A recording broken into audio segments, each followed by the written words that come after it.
Hi, I'm Andrew, and this is Blaster Breakdown. Today I'm going to be upgrading one of my flywheel blasters, the Red Swordfish. You may have seen this in some of my gameplay videos, but today I'm going to turn this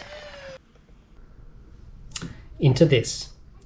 So I've upgraded the flywheel cage, wheels and motors, given it some new accessories, converted to short darts only, taking Talon mags.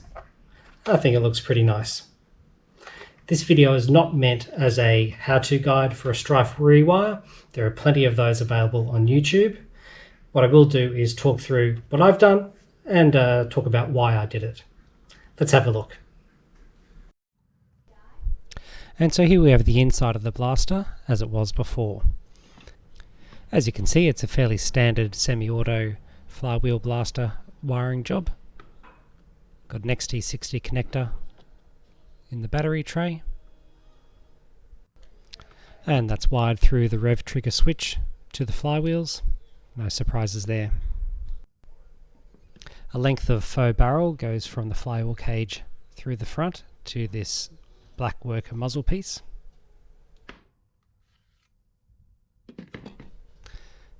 And this is a worker muzzle connector piece, and I thought that looked pretty nice.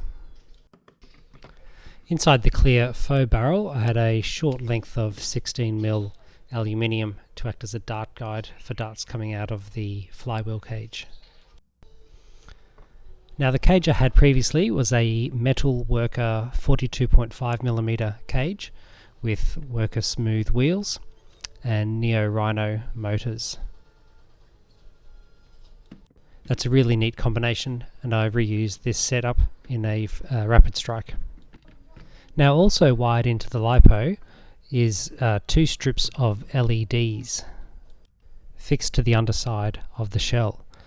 The idea was that with the transparent red you'd switch it on and the whole thing would light up. In reality it never quite gave the effect I was after. Now I didn't use the cage you can see at the left there, but I did use these Neo Hellcat motors, which meant of course I needed to cut a hole for them, and I have this motor cover from Blastertech.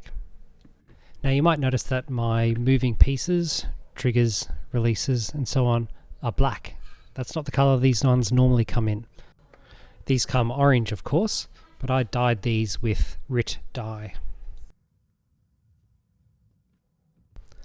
And because I'm going to be using short darts with this, I've got an extended pusher from Artifact.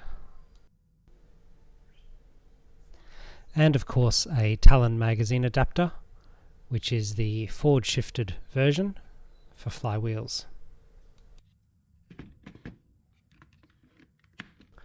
And as you can see, when that's in place, the extended pusher will sit just behind where the darts sit in the magazine. Now fast forward a few days and here's where we've ended up. I've removed the LED lights at the top, so it's all a little bit simpler, a bit less wiring. I still have the voltmeter in place there, controlled by a switch near the battery tray door.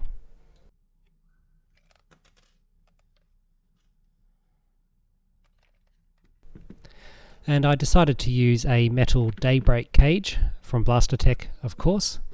This is a high concavity system, as you can see there.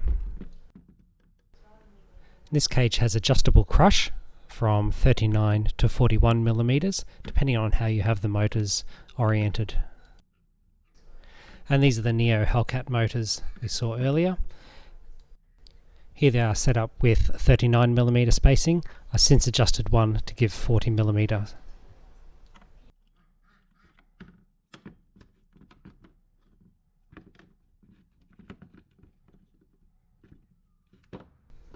And now here's the front muzzle piece I've got to replace the previous one. It's shorter, it's still red, and it's essentially the same as the stock Strife piece. And here's a HK416C stock piece from Blastertech, of course, that I painted up to match.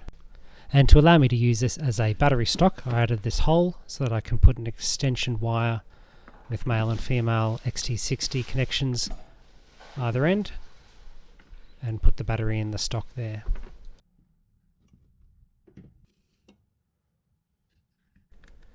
The metal daybreak cage comes with these little O-rings, and they sit between the cage and the dart posts to provide a bit of extra cushioning and vibration reduction. And we can start screwing it back together.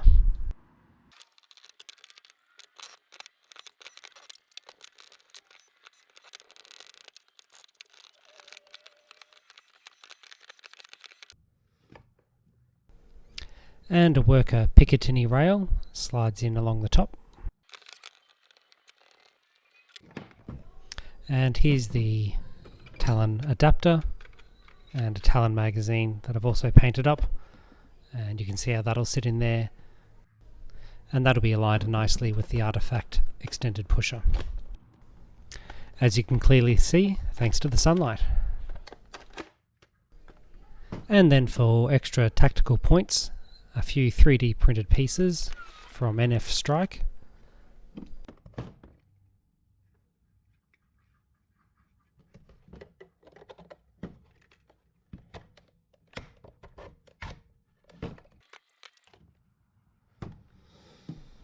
And a slip-on rubber grip for the handle. And lastly, the stock.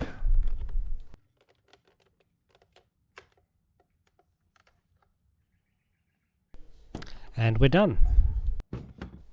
Hang on, I just realised I never told you how I got everything to be red.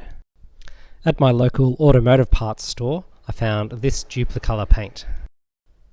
It worked great on all the worker components, the shell, the muzzle attachments, the stock, the magwell adapter, and the Talon mags themselves. I know there are other ways of tinting clear shells, but that's what I used. So there you have it. My red swordfish with a metal daybreak cage and wheels set. Neo Hellcat motors running on 3S, short dart conversion. I can't wait to get out on the field and give this guy a run. Thanks for watching. If you've got any questions or comments, please leave them below. Drop us a like and hit the subscribe button to get more content. I'll see you next time.